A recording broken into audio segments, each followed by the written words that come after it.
On Christmas Eve, Camila, a tired Latina waitress with sore feet and a smile she'd been renting out all night, knelt in the snow to warm a freezing stranger's hands at a bus stop, never knowing he was a missing billionaire, and that this single, quiet mercy would ripple forward and rewrite both of their lives.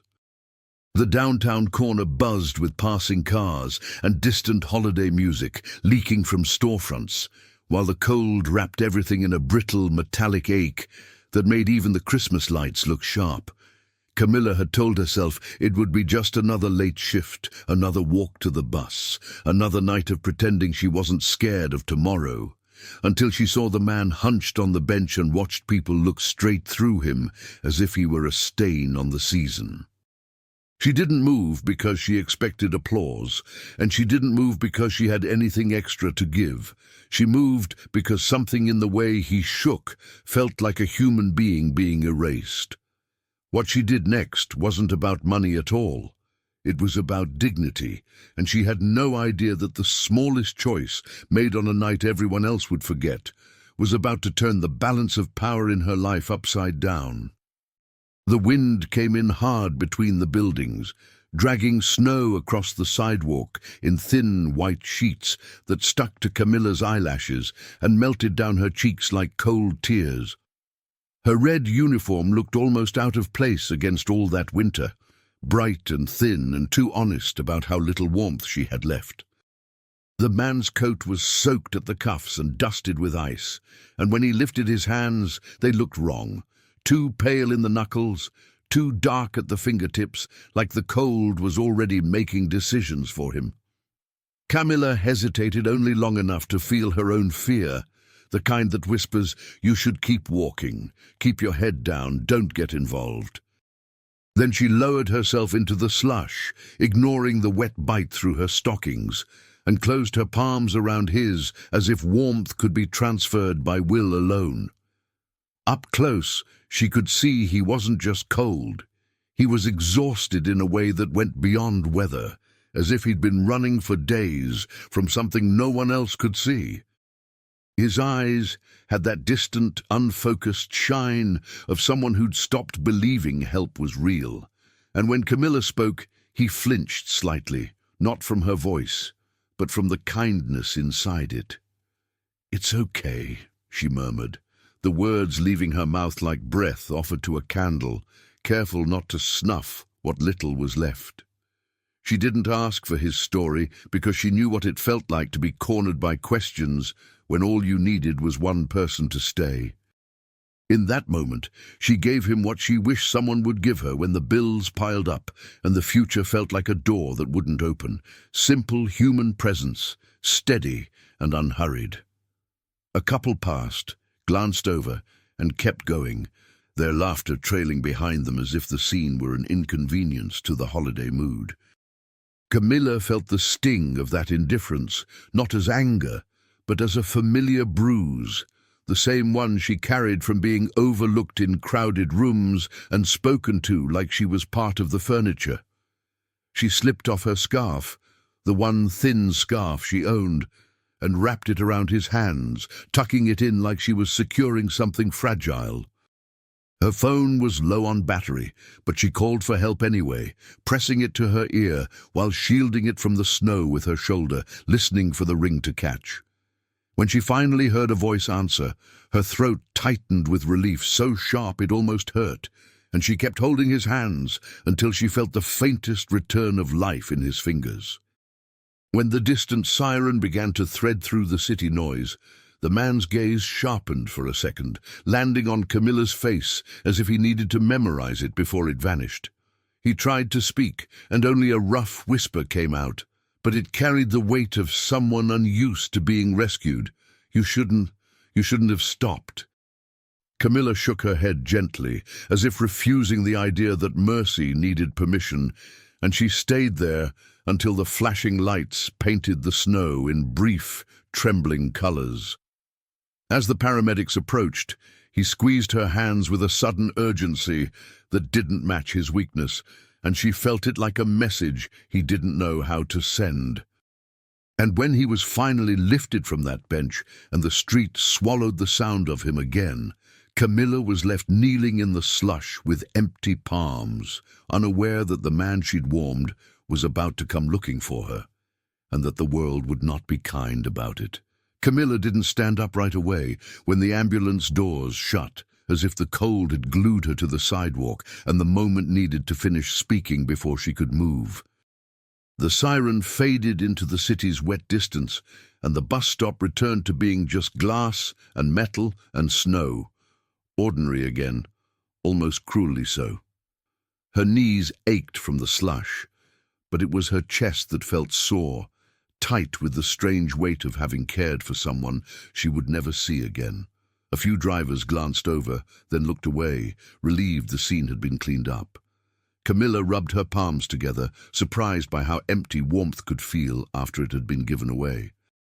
The wind picked up, flinging needles of snow against her cheeks, and the holiday lights above the street blinked patiently, as if nothing human could interrupt their schedule.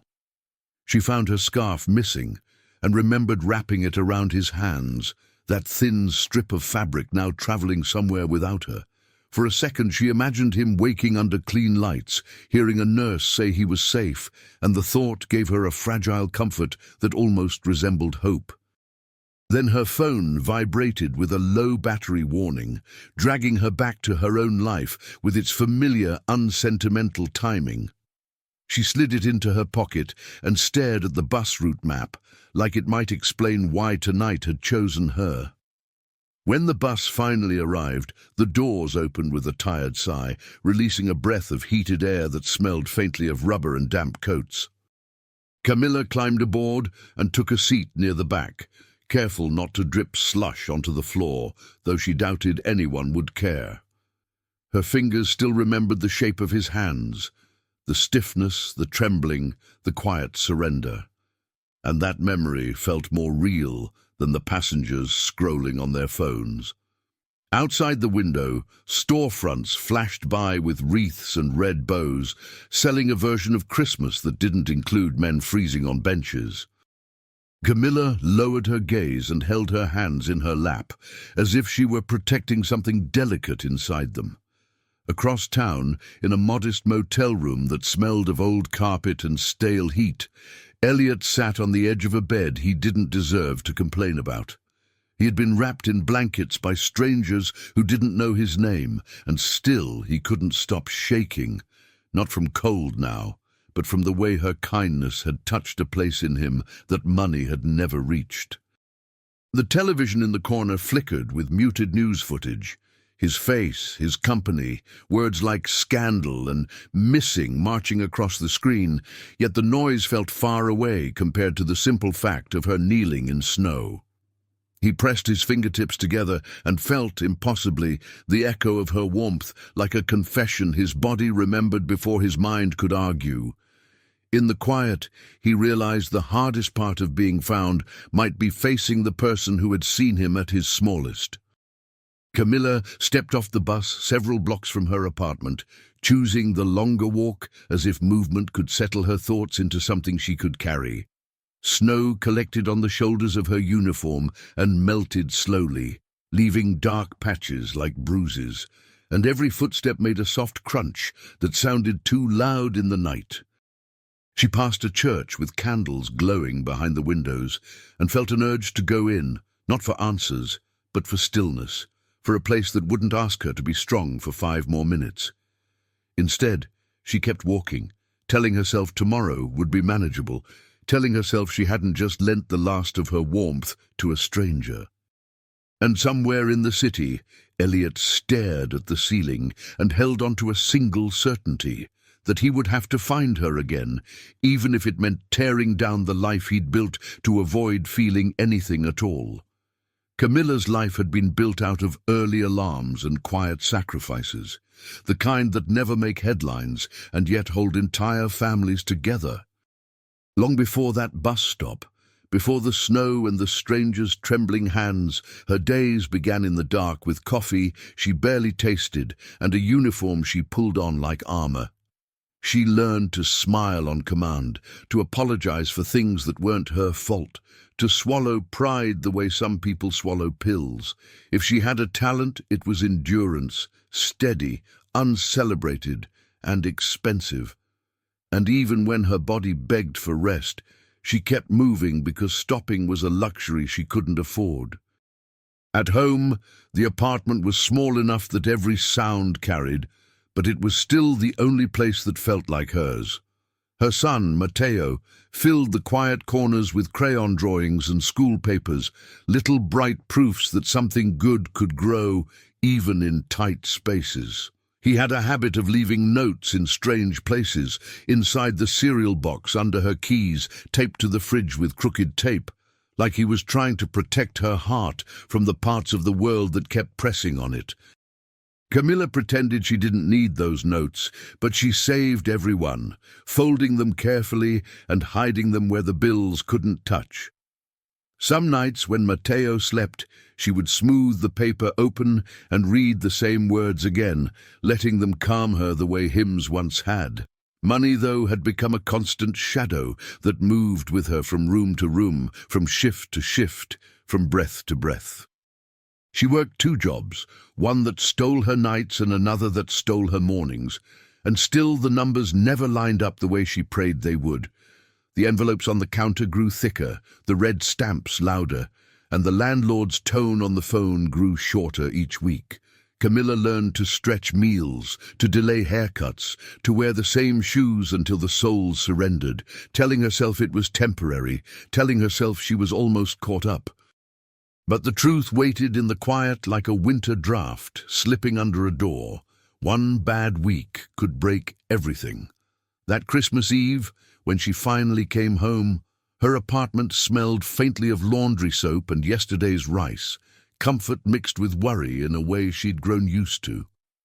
Matteo was asleep, curled under a blanket that had been washed too many times, and on the kitchen table sat a thin stack of papers Camilla hadn't wanted to face.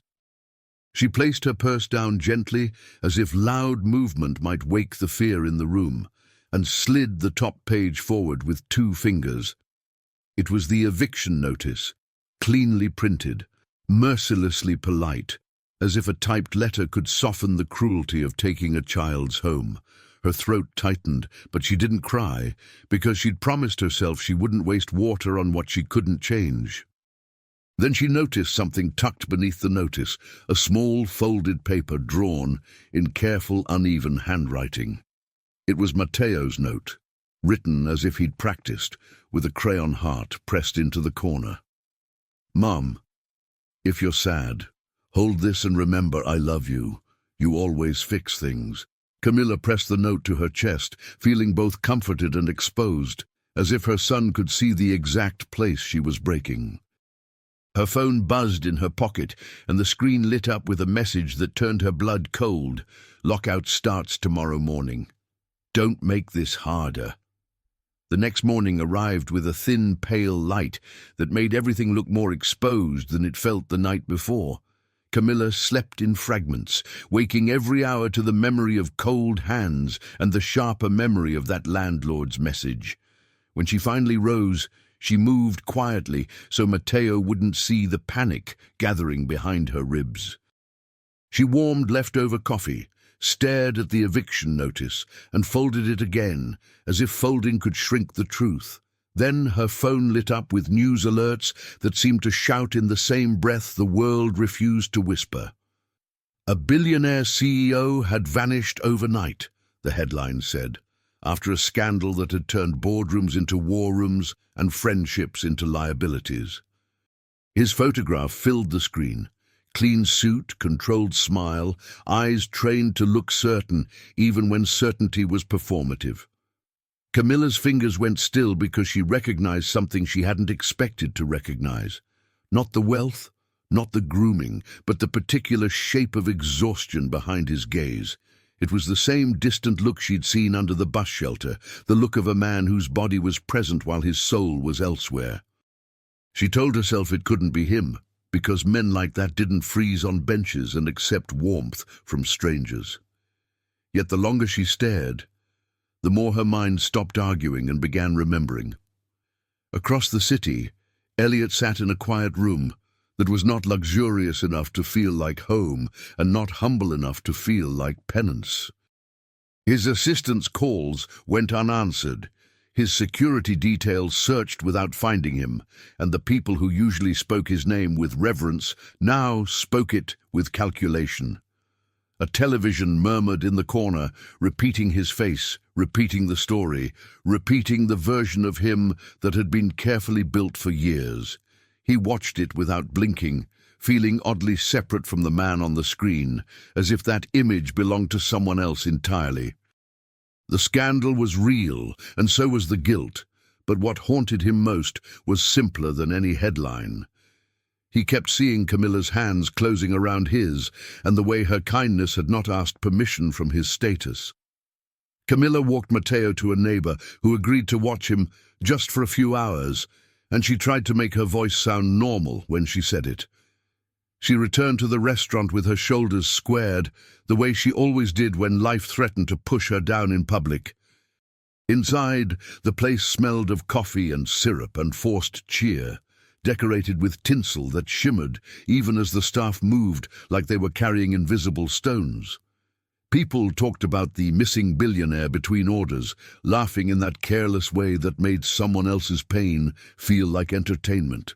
Camilla kept her eyes on her work, but every time she heard his name, her stomach tightened as if the world had placed a hand there.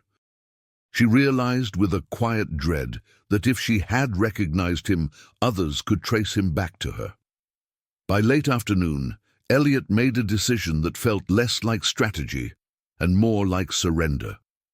He turned off the television, put on a simple coat, and stepped outside without the armor of assistants and polished statements.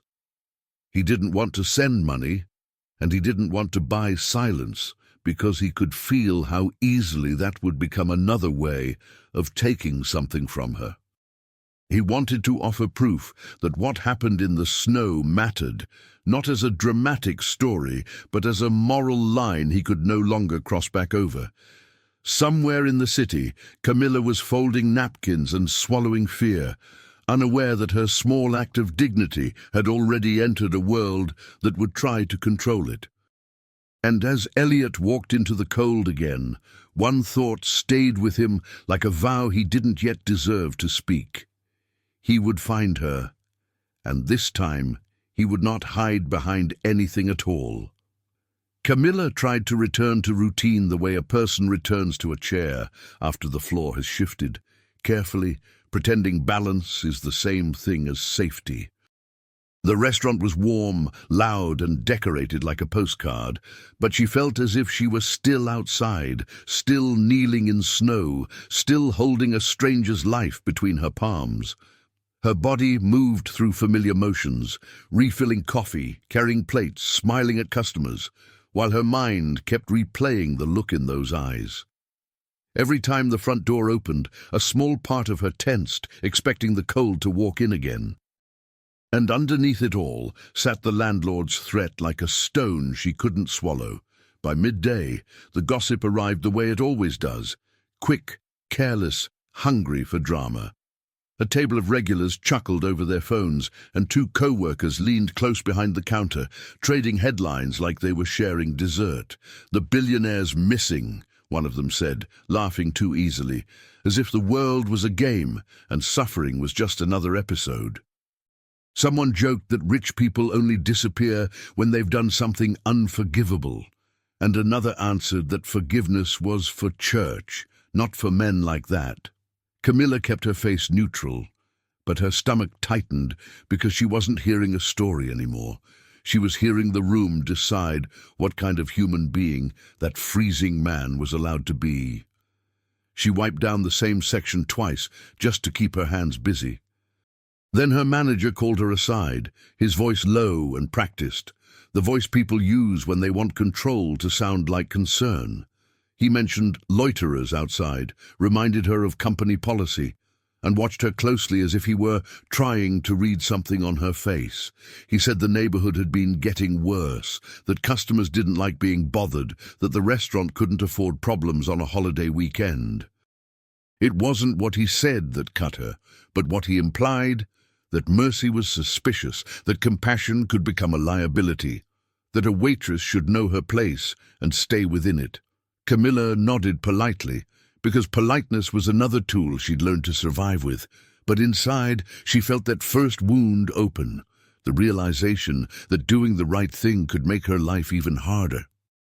When she walked back to the dining room, she carried the plates more carefully than before, as if one wrong step could shatter everything. Across town, Elliot sat in a modest motel room, watching his own hands as if they belonged to someone else. The heat rattled in the wall, but he couldn't stop shivering, because what shook him wasn't the temperature, it was memory. He replayed the moment Camilla knelt beside him, the way her voice had steadied without demanding anything in return, the way her eyes had looked at him like a person instead of a headline. In his world, kindness was often a performance with a price tag attached, something traded for access or leverage, but hers had been clean and quiet and painfully real.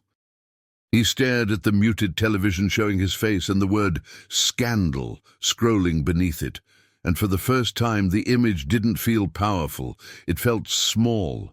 The more he thought about her, the more he understood that money couldn't rewind that night, and it couldn't erase the shame he'd been carrying long before the snow. As the afternoon shifted into early evening, Camilla's phone vibrated again, and she nearly dropped a tray when she saw the landlord's name flash across the screen. She didn't answer in the dining room. She waited until she reached the back hallway, where the walls were plain, and the air smelled like detergent and steam. The voicemail was short, sharp, and final, promising locks and consequences, as if fear were something owed on schedule. Camilla pressed her hand against her mouth to keep her breathing quiet, because she refused to let anyone hear her breaking. Meanwhile, Elliot stood by the motel window, watching flakes of snow drift down under a street lamp, and something in him whispered a question he had never allowed himself to ask with sincerity. For the first time, he wondered if he deserved to be found at all. Camilla left work with her shoulders tight, the kind of tightness that came from holding herself together in places that didn't want to make room for her. On the bus ride home, she counted what she had left in her wallet without taking it out, as if shame could see through leather. At her stop, the wind slapped her cheeks awake, and she walked faster, telling herself that fear was not allowed to live in her posture. Inside the apartment, she moved quietly so Matteo wouldn't sense the storm in her chest, warming leftovers and laughing softly at his sleepy jokes, like everything was normal. When he finally fell asleep, Camilla sat at the kitchen table and laid the bills out like cards from a deck she never chose to play. She wrote numbers on a scrap of paper and circled what couldn't be paid, then crossed out small comforts the way a person trims a plant to keep it alive. She could have called a friend, but pride held her hand still, not the proud kind that boasts, but the proud kind that refuses to be pitied. Her mother's voice lived in her memory, steady and stern, reminding her that dignity was something you guarded, even when the world tried to charge you for it. Camilla folded the eviction notice and slid it under a stack of school papers, as if hiding it could protect Matteo from the truth for one more night. Then she took out his little crayon note and held it against her palm, letting love become the only warmth the apartment could afford. Across town, Elliot tried to do what he had always done when life went sideways: delegate the mess, control the angles, buy time with precision and power. He called an attorney from a burner phone, then an assistant who answered as if holding their breath, and within minutes there were plans, options, public statements and strategies that sounded clean enough to be true. Someone suggested a charitable donation in Camilla's name, someone suggested a non-disclosure agreement for her protection, and someone else suggested they could handle the waitress before she became a risk. Elliot listened, and with every polished sentence, his stomach tightened, because he could suddenly hear how transactional his world was, how every act of help came with a leash. When he pictured Camilla kneeling in the snow, he understood she hadn't offered warmth to earn a reward, and he felt sick at the thought of turning her into another item on a corporate checklist. He started to draft a message anyway, then deleted it, because words written from a distance felt cowardly, like tossing a coin to a person you refuse to look at.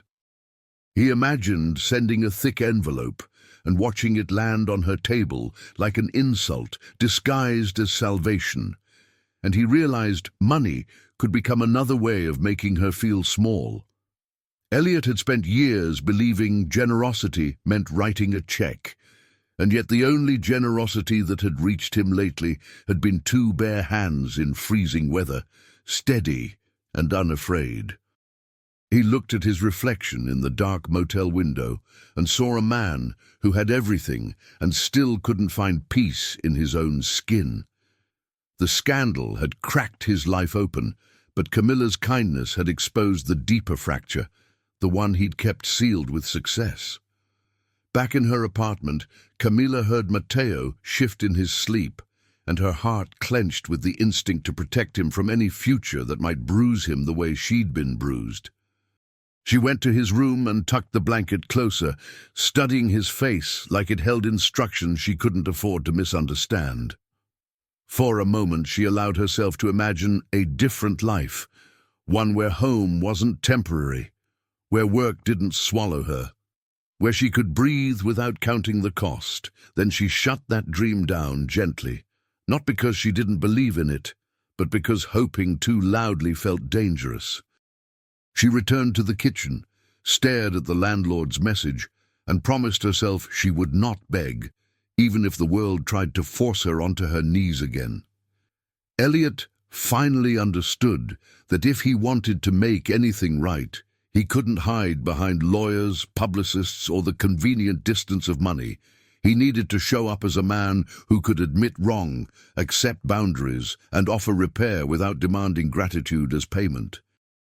He wrote down the name of the restaurant from his memory and the bus stop location, then folded the paper like a vow he was afraid to break. Outside, snow kept falling in quiet layers, covering footprints as if the city wanted to erase evidence of who had helped and who had walked away. Elliot put on his coat slowly, feeling the weight of every decision he'd avoided for years settle onto his shoulders.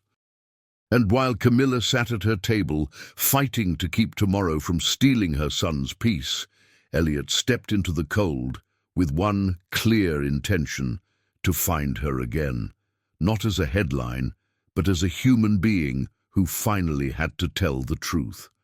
Morning came too bright for what it was about to do, the kind of winter light that made the world look clean while it quietly broke people in half.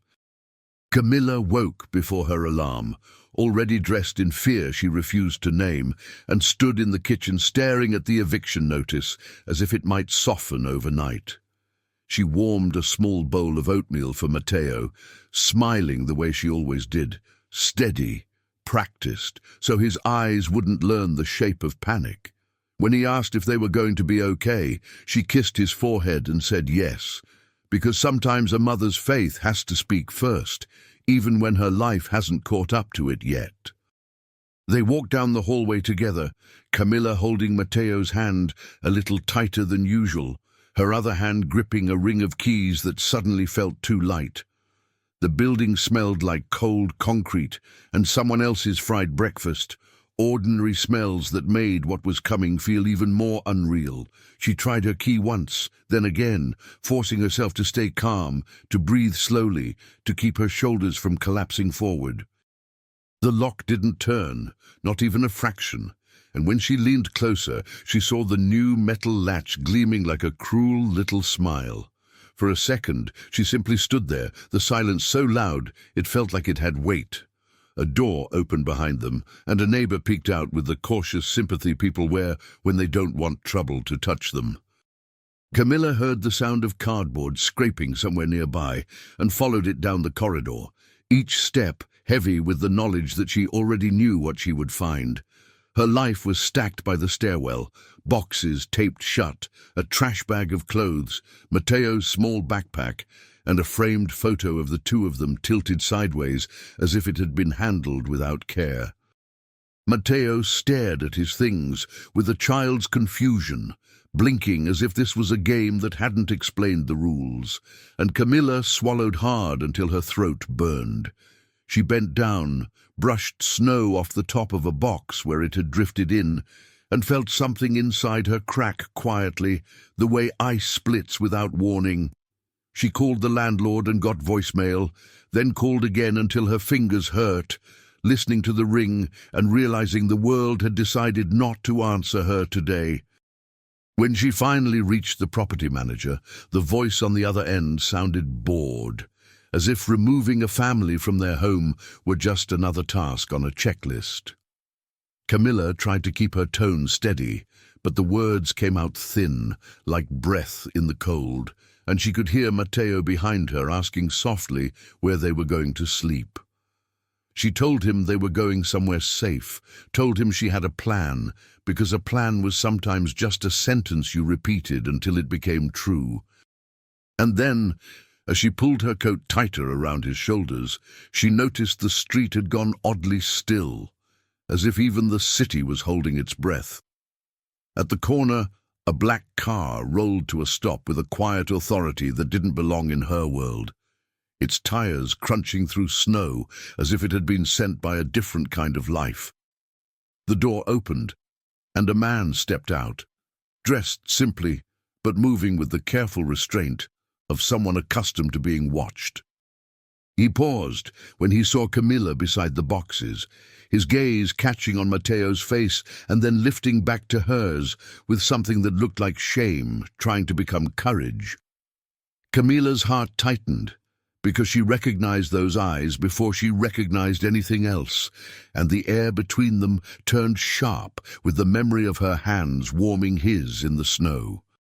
He took one step forward, stopped as if he didn't deserve the ground he was on, and in that frozen second, Camilla understood that whatever was about to happen next would not be small.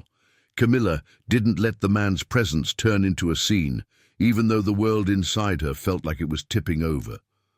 She gathered Matteo close, lifted one of the lighter boxes, and nodded to the neighbor, who offered a look, but not a hand, because Camilla had learned that sympathy often stops at the doorway.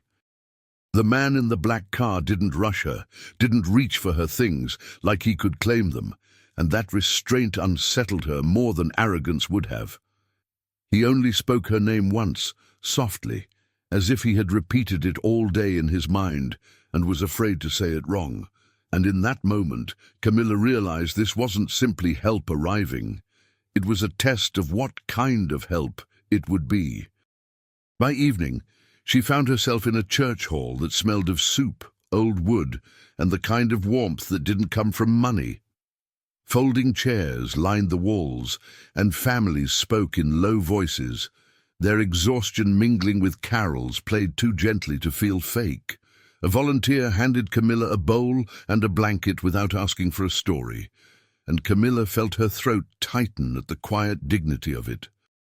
Matteo sat beside her, leaning into her shoulder, the way children do when they're trying not to be scared, and she kept stroking his hair as if she could smooth the day away. Outside, snow kept falling, but inside, candlelight flickered against the windows like the building itself was praying. Camilla bowed her head, not because she had perfect faith, but because she didn't know what else to do with all the fear she was carrying.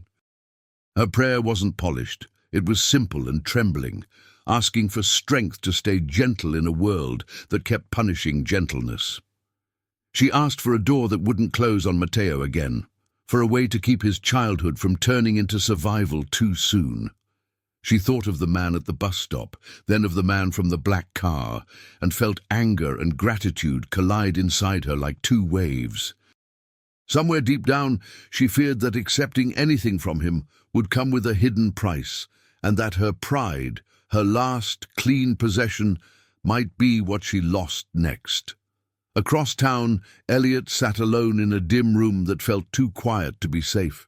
His phone turned face down, as if silence could protect him from consequences. He had spent his life surrounded by people, yet he had never felt so unseen as he did now, because no one around him knew the part he didn't advertise, the part that carried an old harm like a stone in a pocket.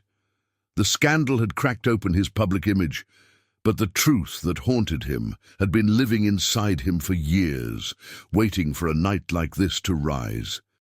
He kept seeing Camilla's hands, not as a romantic symbol, but as a judgment made without words. She had offered human warmth to a man who didn't deserve it, simply because he was there. And for the first time in a long time, Elliot wondered if the life he built was only a fortress meant to keep accountability out. Late that night, Camilla watched Matteo fall asleep on the borrowed blanket, his small fingers still curled as if he were holding on to her even in dreams. She sat upright, listening to the soft sounds of other families breathing, coughing, shifting in uneasy rest, and she felt the weight of being a mother who couldn't promise certainty. The church lights cast gentle shadows on the floor, and she stared at them until her eyes burned, thinking about the strange way fate had placed a billionaire on a freezing bench and then placed him again on her corner. She didn't want a savior, and she didn't want charity, because she had seen how quickly people confuse help with ownership. Still, as the night pressed in and her doubts crowded close, Camilla couldn't escape one unsettling truth. Kindness kept breaking her heart, and yet it was the only thing she refused to stop being. By morning, the church hall had the soft rhythm of people enduring together. Quiet footsteps, whispered thank yous, the clink of a ladle against a pot. A volunteer offered Camilla a second bowl of soup and a phone charger, as if both were equally sacred, and Camilla felt the strange relief of being helped without being measured. Matteo sat cross-legged on the floor, drawing on a donated sheet of paper, his tongue pressed to the corner of his mouth in concentration. For a few minutes, Camilla let herself breathe, as though air could be borrowed too. The warmth wasn't luxury, but it was enough to make survival feel less lonely. She checked her phone and saw a handful of missed calls from work, then a message that made her stomach tighten, her manager reminding her that attendance matters, even on a day like this. Camilla typed a reply, erased it, typed again, and finally sent something simple and respectful, because she refused to give anyone the satisfaction of seeing her beg. She looked at Matteo's drawing, 2 stick figures under a roof, a bright sun in the corner even though it was winter, and felt a sharp tenderness rise behind her eyes. A home, she thought, wasn't a mansion or a promise. It was a place where a child could sleep without listening for danger. She tucked the charger into her bag like a small piece of mercy she didn't want to lose. That was when the door opened and the cold tried to follow someone in, but the person who stepped through didn't belong to the shelter's usual stream of need. He wore no suit, no entourage, no confident smile made for cameras, just a dark coat and a scarf pulled high, like he was trying to disappear into ordinary. Camilla recognized him instantly, not from the news, but from the moment her hands had closed around his in the snow, and her body stiffened with the instinct to protect what she had left. He didn't approach quickly. He paused, glanced at the volunteer table as if asking permission from the room itself, and then walked toward her, like a man walking into a confession. When he stopped at a respectful distance, he spoke quietly, as if loudness would be another way of taking, "Camilla, I'm Elliot." Camilla didn't answer right away, because she'd learned that names could be weapons when spoken by powerful men. Elliot's eyes flicked to Matteo and back, and in them she saw something that looked like shame without performance, the kind that makes a person smaller, not grander. "I'm not here to fix this with a check," he said, his voice rough with restraint, "and I'm not here to make you part of my story." He swallowed, as if the words tasted like humility, then continued, I'm here because you saved me when I didn't deserve it, and I need to make things right, quietly, correctly, in a way that doesn't cost you your dignity." Camilla's throat tightened because the apology wasn't polished, and that imperfection made it feel more real than anything she'd ever heard in a courtroom or an office. Still, her guard stayed up, firm as a locked door, because desperation had taught her that gifts often came with invisible strings. She told him she didn't want pity, didn't want a headline, didn't want to be bought, especially not in front of her son, and Elliot nodded like a man finally learning the difference between giving and controlling. He offered to connect her with legal help, to speak to the landlord through the proper channels, to arrange support that would protect her independence rather than replace it, and he asked permission before each sentence, like he was practicing respect in real time. Camilla looked at his hands, steady now, warm, human, and felt cautious hope stir, not because she trusted his money, but because she sensed he might be willing to change in ways money couldn't fake. And as she studied his face in the soft church light, she realized the wealth everyone feared might be the least important thing about him, if, and only if, he proved it. By that afternoon, the city's version of Elliot's return had already been packaged and delivered, polished into a story that fit neatly between commercials and holiday specials. Screens in diner windows and phones in crowded buses repeated the same phrase, "He has resurfaced," as if a human soul could be summarized like a stock update. Camilla saw his face again, sharper now, cleaned up, framed by captions that made him look like a man in control, and she felt the old anger rise at how quickly the world rewrote what it couldn't understand. The church hall, with its soup and quiet mercy, felt 1,000 miles away from the newsroom glow. She understood then that if she wasn't careful, her kindness would be turned into someone else's proof of goodness. Elliot came back to the church without cameras, arriving with the same deliberate humility, as though he'd learned that walking softly was part of apologizing. He didn't bring gifts in bags or flashy promises, only a folder held close to his chest like something fragile, and the names of people who could help without turning her life into a transaction. Camilla listened with her arms crossed, not as a gesture of disrespect, but as a shield she'd earned through years of disappointment. When he spoke of apartments, legal aid, and rent negotiations, she heard the danger hiding beneath the help, the way powerful solutions often come with powerful expectations. She made herself stay calm, because dignity, she had learned, was not something you begged to keep. She told him clearly and without trembling that she would not be used as a prop in a redemption story, not for the public and not for his conscience. If he wanted to repair, it had to be quiet, it had to be correct, and it had to leave her standing on her own feet when the dust settled. Elliot didn't interrupt, didn't defend himself, and that silence carried more respect than any grand speech could have. He nodded once, slow and sober, like a man agreeing to terms he'd never allowed anyone else to set for him. In that moment, Camilla felt something shift, small, cautious, but real, as if the power in the room had changed hands without anyone raising their voice. The next steps came in a form Camilla could live with, a legal advocate who spoke to her like an equal, a housing counselor who explained options without pressure, and a discreet call that paused the lockout consequences long enough to breathe again.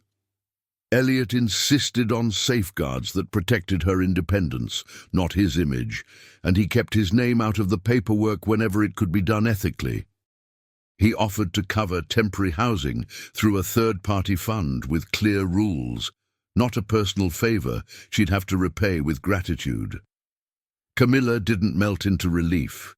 She accepted cautiously, the way a person accepts a bridge after being betrayed by roads too many times. Mateo, sensing the air had softened, began to sleep deeper, and that alone felt like a miracle earned by steady hands, not luck.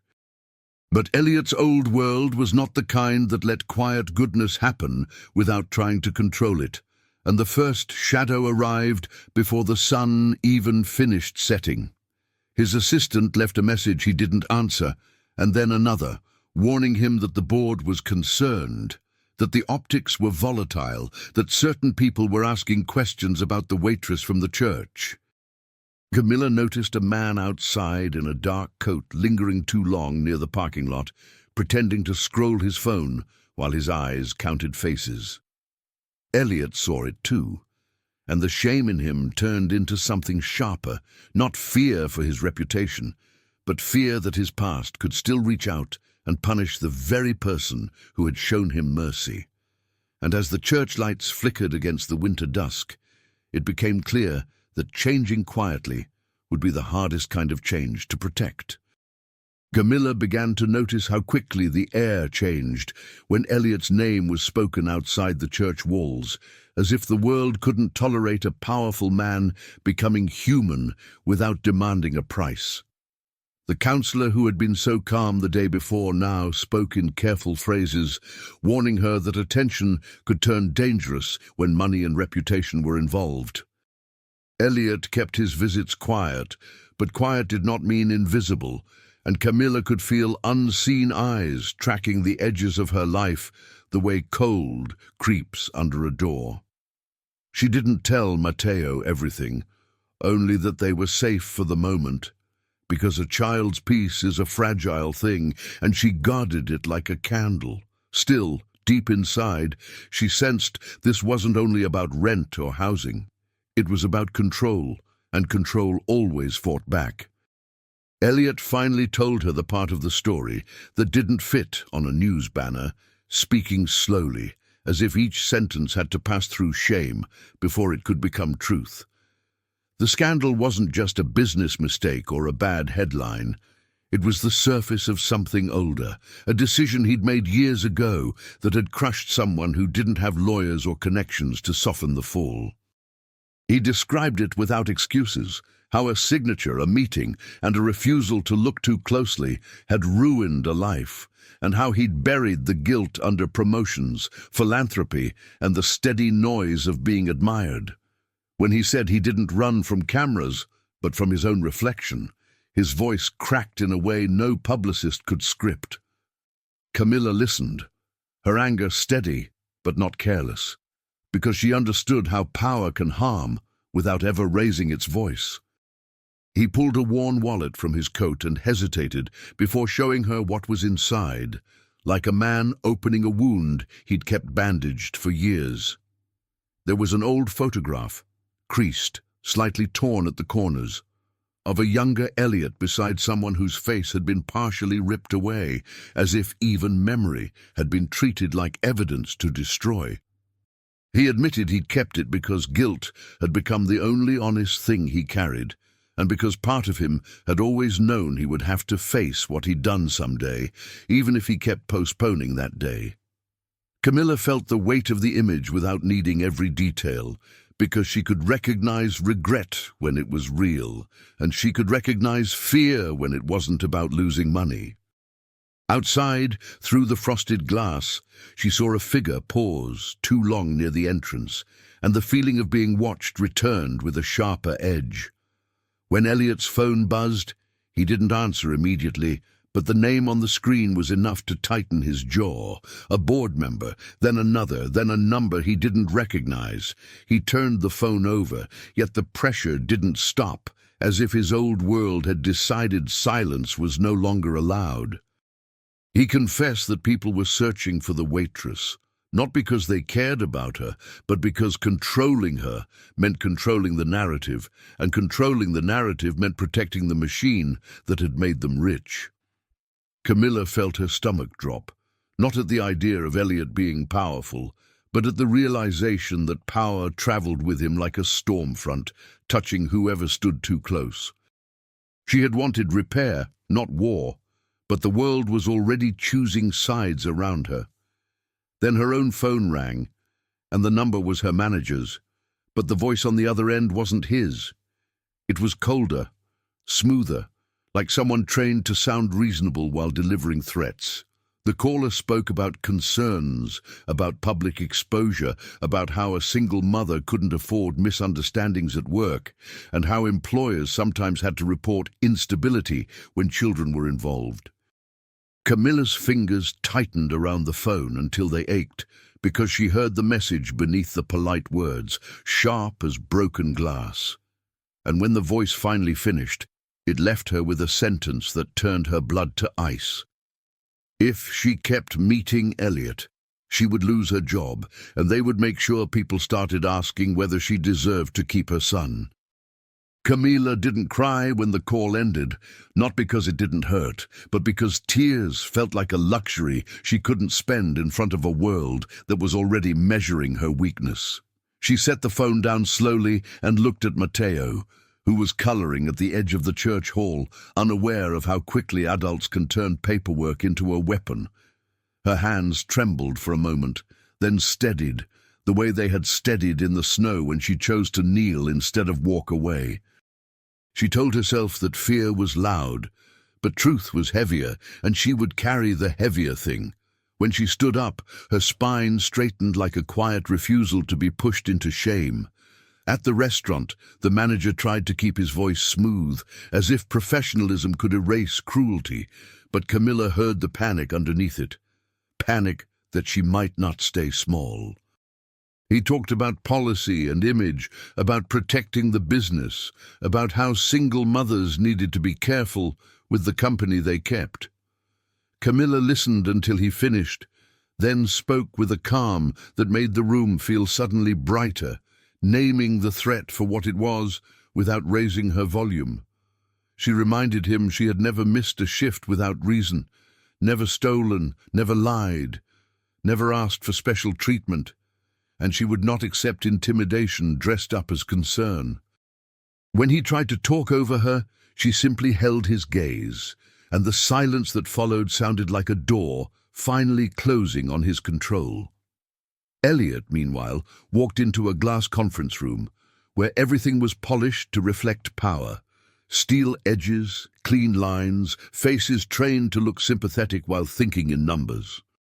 The board members spoke to him like they were saving him from himself, urging him to stay on message, to contain risk, to keep the waitress quiet, as though Camilla were a leak in a pipeline and not a human being with a child.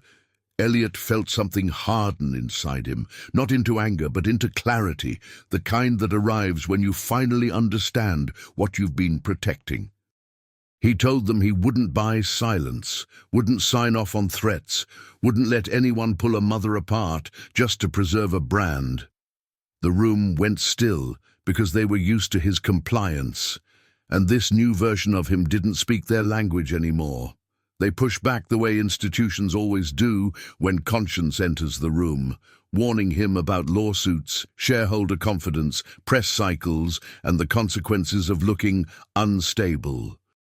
Elliot listened without flinching, because for years he had used those same words to outrun accountability, and hearing them now felt like listening to an old lie with fresh ears. He admitted out loud that the scandal was not an accident of public perception, but a reflection of choices he had made when he believed power absolved him. One board member softened their tone and suggested a compromise. Help Camilla quietly, but only if she signed an agreement that kept her mouth closed forever. Elliot looked at that offer the way he might look at a chain wrapped in velvet, and he refused it with a steadiness that surprised even him. That evening, back at the church hall, Camilla received a message that her next shift had been removed, a polite word for punishment, and she felt the old panic claw at her ribs again. Elliot called her right after, his voice low, controlled, but carrying a new seriousness, as if he had stepped past the point of convenient solutions. He told her that the people around him were escalating, and that he could no longer pretend quiet repair would be enough to protect her from a machine built to silence the vulnerable. Camilla held Matteo's drawing in her hands and stared at the bright roof he had colored, realizing that their safety was now tied to a man who was choosing to stand in the line of fire. And as Elliot ended the call, he understood with a cold certainty that saving Camilla would require him to expose himself completely, with no armor left to hide behind. The press conference wasn't held in a grand ballroom with chandeliers and applause, but in a plain room with bright lights and a single microphone that made every breath sound like truth. Elliot stood behind the podium, without the usual crowd of advisors hovering at his shoulders, and that absence spoke louder than any prepared statement ever could. His face looked older than the photos on the news, not because time had suddenly caught him, but because denial had finally let go. When he began to speak, his voice didn't carry the shine of confidence. It carried the weight of a man who had stopped bargaining with his own conscience. He didn't start with excuses, and he didn't start with blame. He started with responsibility. He admitted what he had done, not in the careful language that hides guilt behind legal phrases, but in plain words that left nowhere to escape. He talked about how power can harm quietly, how decisions made in polished rooms can destroy lives in ordinary ones, and how he had participated in that harm because it was easier than looking directly at the human cost.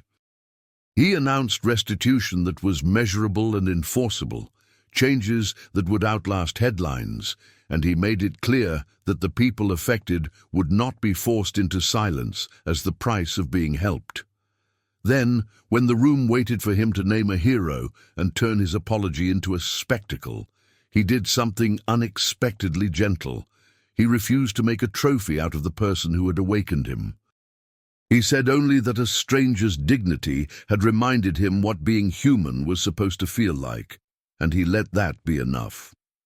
Camilla watched the coverage from the church hall, with Matteo asleep beside her and a borrowed blanket pulled up to his chin.